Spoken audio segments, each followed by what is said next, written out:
person was found dead in their home early this morning in Prairie du Sac. Our team is working to learn more. Thanks for joining us tonight at 6. I'm Cameron Kelly. WMTV's Simone Garber was on the scene today and now joins us live in studio. Simone, what did the scene look like this afternoon? Cameron crews were still on scene investigating. I talked to neighbors in the village of Prairie du Sac, where police responded to reports of a gunshot shortly after 3 a.m. Many neighbors tell me they didn't hear the shot, but yellow tape surrounds the apartments where this happened. Officers responded to an apartment on the 600 block of 21st Street. That's where they found a person dead.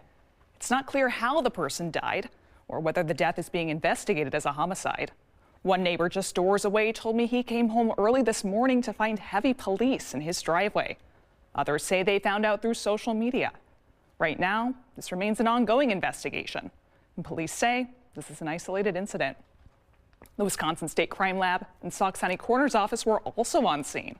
I reached out to Sauk Prairie Police for comment, but haven't heard back. For now, live in studio, Simone Garber, WMTV 15 News.